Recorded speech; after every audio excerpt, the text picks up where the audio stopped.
monde sait, tout le monde constate, tout le monde déplore que dans l'éducation nationale, ça va pas génialement. Baisse de niveau, et préparation à rien du tout. Et moi, ce qui m'a surtout frappé, c'est le fait que une certaine lâcheté qui est présente dans la société, où la tendance est plutôt de se défiler, de ne pas affronter le problème, ne pas affronter le conflit, avoir peur du conflit, ça se retrouve aussi dans l'enseignement, dans l'éducation. J'ai eu souvent, et quand j'écrivais un livre sur la violence, et plus tard aussi, j'ai eu beaucoup d'exemples de profs qui en avaient marre et qui donc baissaient les bras. Vous voyez, parce qu'ils ne se sentent pas soutenus s'il s'agit d'affronter des situations difficiles, des situations où, moi je me souviens, où ils doivent par exemple affirmer une identité. Je me rappelle d'une prof qui m'avait dit, vous savez, ma classe est coupée en deux, une moitié d'arabes, une moitié de noirs. Les noirs reprochent aux arabes la traite des noirs, et les arabes reprochent aux noirs d'être les derniers venus à l'islam. Vous voyez le genre. Elle me dit, et moi qu'est-ce que je fais là-dedans? Je lui dis, ben vous êtes prof d'histoire géo, vous enseignez l'histoire géo. Elle me dit, de quel droit? Et là j'étais sidéré. Ça veut dire qu'elle ne trouvait pas en elle et autour d'elle un appui suffisant pour dire, vos gueules, c'est le cours d'histoire, je vais vous enseigner l'histoire.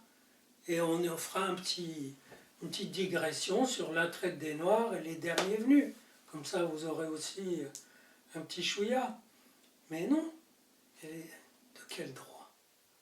Et donc, il y a une espèce d'auto-inhibition où les gens ne voient même plus les richesses immenses qu'ils peuvent apporter.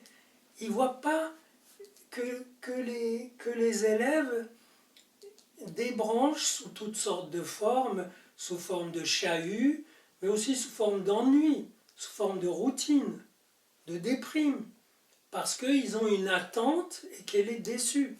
Décevoir l'attente de jeunes qui, en principe, viennent à l'école pour apprendre, et pas forcément pour apprendre telle ou telle matière, pour apprendre la vie. Et apprendre la vie, ça se fait en langage mathématique, en langage littéraire, en langage anglais, en langage géographique, en toutes sortes de langues. On vient à l'école pour apprendre les langues. Voilà.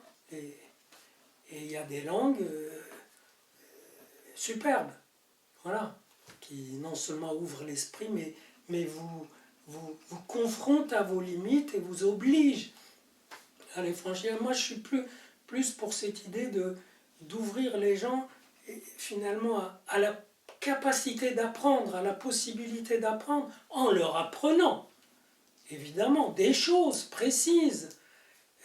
Parce que tout ce qui s'enseigne, finalement, concerne, au-delà de telle ou telle matière, concerne une façon d'être présent au monde, d'être présent aux autres, à soi-même, aux impasses de la vie et au possible. Moi, ce que j'ai le plus appris dans les maths, c'est la situation où c'est bloqué de partout, il n'y a pas de passage, et on trouve quand même un passage. C'est un acte poétique. Bon, mais la littérature apprend aussi beaucoup de choses. La littérature, c'est pas seulement lire les grands textes. Il y en a qui pleurent parce que on lit pas plus les grands textes. Je sais pas, Balzac, Stendhal, Musset, je ne sais pas.